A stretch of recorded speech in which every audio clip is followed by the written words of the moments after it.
আসসালামু আলাইকুম ওরহমতুল্লাহি ওবারাকাতু। আজকে আমি আপনাদের সামনে সব থেকে মহামূল্যবান একটি শ্রেষ্ঠ দোয়া নিয়ে আসলাম। দেখতে পাচ্ছেন এখানে লেখা আছে শ্রেষ্ঠ একটি দোয়া।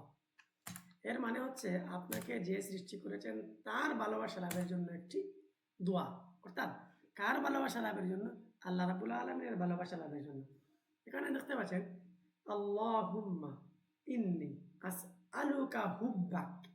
আপনি কি এই আরবি লেখাটা পড়তে পারেন? যদি পড়তে না পারেন তাহলে এখনই আমি বানান করে আপনাদেরকে দেখিয়ে দিচ্ছি। হামজা লাম জবর আল, লাম জবর লা, হামিম পেশ হুম, মিম জবর মা।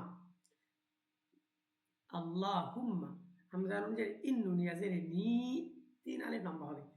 আল্লাহুম্মা ইন্নি, হামজা সিন জবর আস, হামজা জবর আল, লাম পেশ লু, কাফ জবর কা, আস আলুকা। আল্লাহুম্মা ইন্নি আস আলুকা হুব্বাক, হাবা পেশ হুব, বা কাফ জবর বাক, হুব বাক। এই দোয়াটি হচ্ছে কি আল্লাহুম্মা ইন্নি আসআলুকা হুব্বাক। এই দোয়াটির অর্থ হচ্ছে, হে আল্লাহ, আমি আপনার